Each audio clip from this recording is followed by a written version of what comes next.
សូមជម្រាបសួរបងប្អូនកូនសិស្សរបស់យើងចាថ្ងៃនេះថ្ងៃទី21ខែ8ឆ្នាំ2026យើងសូមក្តៅបន្តិចណាដោយសារមានសំឡេងតន្ត្រីចាសម្រាប់លេខរបស់យើងមកសុំមិញគឺយើងចូលបានទាំងលេខបុកត្រង់យើងចូលបានទាំងខ្ទង់អូសណាបងប្អូនអរគ្នាចា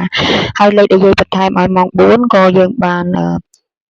65ចា63យើងដើររបស់ល្ងាចដែរណាចាដែលខ្ញុំមិនស្រាប់ឃើញម្ដាយចាហើយសម្រាប់ខ្ទង់19យើងក៏មករៀងញាប់ដែរបងប្អូនយាយបញ្ជាក់ណាឥឡូវនេះដោយសារតែពេលខ្លះក៏យាយរកម៉ោងឲ្យអញ្ចឹងបងប្អូនដែលគាត់តាមដានបនយាយណាអញ្ចឹងព្យាយាមតាមដានបន្តិចផងចាពេលខ្លះបើយាយធ្វើវិធីយប់ឡើងពេលខ្លះអារម្មណ៍បនយាយវាធ្លាក់ម៉ោងចាអញ្ចឹងទៅក៏យាយរកម៉ោងថ្មីឲ្យអញ្ចឹងលេខយាយផ្ដល់ឲ្យថ្មីមានអញ្ចឹងណាបងប្អូនចាដល់ពេលអញ្ចឹងទៅក៏អាចថាបងប្អូនខ្លះបានតាមដានបងប្អូនខ្លះមិនបានតាមដានអញ្ចឹងក៏ស្ដាយដែរណាស្មិញក៏យាយរកម៉ោង4ឲ្យក៏បានម៉ោង4:65មកគ្រាប់ហើយខ្សែគត់ក៏យើងបានចូលមកដែរក៏យាយបានប្រាប់ប្រស្នាដែលយាយបានប្រាប់បងប្អូនពីខ្លួនយាយបន្តតែម្ដងចាអញ្ចឹងសម្រាប់ក្នុងថ្ងៃហ្នឹងប្រស្នារៀងវែងបន្តិចចាតែបងប្អូនអរគ្នាស្រឡាញ់ម៉ោងមួយណាស្រឡាញ់មួយណាយកមួយនឹងចុះឲ្យបកកែកាត់ចុះណាចាយប់មិញលើកទី1ហ្នឹងគឺយាយសក់ឃើញថាយាយដើរជាមួយនឹងកូនស្រីរបស់យាយចាបងប្អូនអរគ្នាតែងតែដឹងហើយបើកូនសិស្សចាស់បើយាយសក់ឃើញកូនស្រីរបស់យាយភាគច្រើនគឺគាត់ហៅថាសឹងថា100%គឺ09ចាគឺចេញចាបន្ទាប់មកយាយមុននឹងយាយដើរចេញមកក៏មានជាសាច់ចាសាច់មួយថងចាហ្នឹងគឺមនុស្សចាតែដល់ពេលគេមកទិញទៅជាសាច់កណ្ដាលវិញចាហើយសាច់មនុស្សហ្នឹងគឺអ្នកដែលកើតឆ្នាំមមីចាឆ្នាំមមីដូចជា37ណាបងប្អូនចាមានគេមកសួរទិញសាច់កណ្ដុរហ្នឹងទៅពេលនេះទៅយាយក៏ថា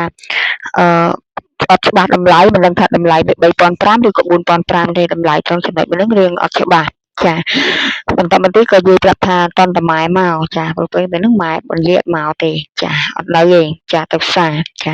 បន្តមកទៀតក៏អ្នកហ្នឹងគេនៅចាំលើម៉ូតូហ្នឹងទៅហើយយាយក៏ដើរចេញពីអ្នកកូនស្រីរបស់យាយមកយាយយកលុយ50000មកដាក់កប៉ាល់ចាបន្តមកទៀតក៏រត់ទិញកន្លែងគេបុកល្ហុងអញ្ចឹងណាហើយអ្នកប្តីប្រពន្ធគេហ្នឹងគេញ៉ាំបុកល្ហុងហ្នឹងគេអង្គុយញ៉ាំបុកល្ហុងហើយយាយនឹងឈរចាំគេនៅហ្នឹងគេញ៉ាំអ្នកប្តីប្រពន្ធគេនិយាយដើមអ្នកណាអ្នកណីអីចឹងទៅចាតែមកក៏យាយនៅឃើញកន្លែងមួយទៀតហ្នឹងដូចជាគេលក់អ្វីទៅយាយទៅមើលហើយមានរបស់អីត្រូវញ៉ាំទៀតណាយាយដើរទៅម្នាក់ឯងបន្ទាប់មកក៏គាត់ស្រែកសួរថាចាអត់យកទេថាយកខ្ញុំមករកទិញនេះតិចសិន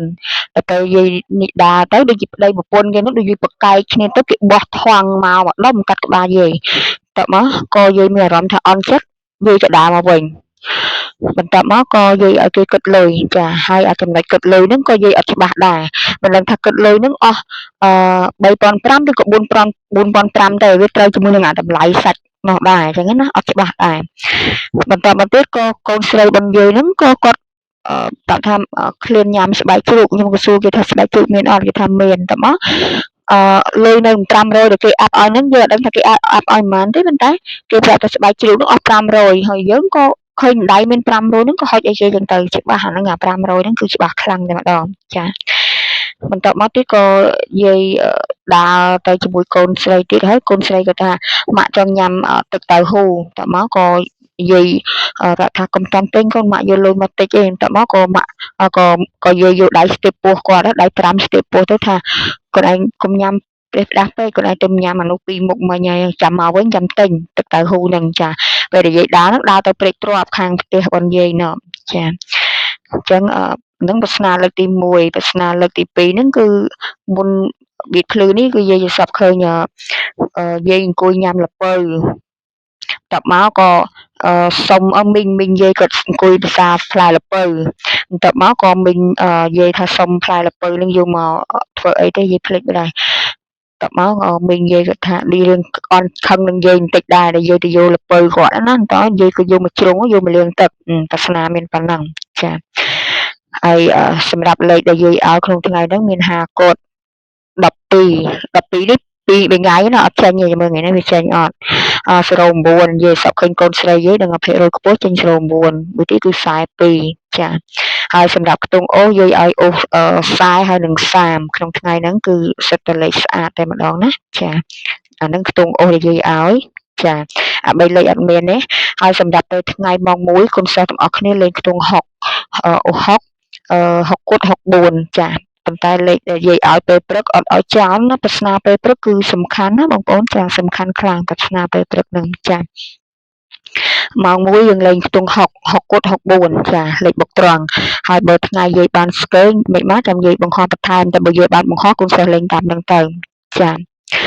ហើយសម្រាប់មីងមុនយាយលមុនយាយសពឃើញគាត់ចេញ53ចាគាត់អាយុ53 54ចាចឹងជាសពឃើញគាត់លមុនគឺចេញ53ច្រើនគ្រាប់ចាអញ្ចឹងប្រស្នារបស់យើងគឺមានប៉ុណ្ណឹងសម្រាប់ចែកជូនបងប្អូនហើយយាយសពឃើញខ្លួនឯងដើរកូនសិស្សតែងតែដើរថ្ងៃ17 19តែដោយសារលេខច្រើនពេកអញ្ចឹងយាយមិនដឹងថាឲ្យកូនសិស្សច្រើនពេកទៅនាំមកកូនសិស្សរៀនពិបាកអញ្ចឹងយាយយកតែលេខណាច្បាស់ទេហើយចាំម៉ោងបន្តចាំមិនបានចាំយើងគិតបន្តទៀតណាបងប្អូនកូនសិស្សទាំងអស់គ្នាចាតែយើងមាន12នៅក្នុងនឹងនិយាយដើរគ្នា2នាក់ណាបងប្អូនចាយាយដើរគ្នា2នាក់យើងយក12ចាហើយ09នេះគឺយាយឃើញកូនស្រីយាយដល់ងាប់ 100% គឺចេញមក09ចាតែយាយឲ្យប្រកាសថាវាចេញមកប្រហែលតែប៉ុណ្្នឹងឯងចាអញ្ចឹងលេខរបស់យើងគឺប្រស្នារបស់យើងគឺមានប៉ុណ្ណឹងខ្ទង់អូ30ហើយនឹង40ហើយសម្រាប់ខ្ទង់50នេះគឺយាយឃើញกระดาษ500គឺច្បាស់ជាងគេបំផុតនៅក្នុងបើយាយសពហ្នឹងគឺយាយសពឃើញច្បាស់ជាងគេกระดาษ500ហើយនឹងយាយដើរជាមួយនឹងកូនស្រីច្បាស់បំផុតចំណែកតម្លៃ3500 4500ហ្នឹងយើងអត់សូវច្បាស់អញ្ចឹងមិននិយាយឲ្យអូសណាចាអញ្ចឹងជូនពរហេងក្នុងថ្ងៃហ្នឹងប្រស្នារៀងវែងវីដេអូរៀងវែងតិចហើយណាចាជាស្រ័យចាជូនពរបងប្អូនអរគ្នាមានលេខមានជ័យហេងក្នុងថ្ងៃទី21ខែ8ឆ្នាំ2026 Subscribe YouTube យាយមួយផងដើម្បីទទួលបានលេខថ្មីអរគុណហេង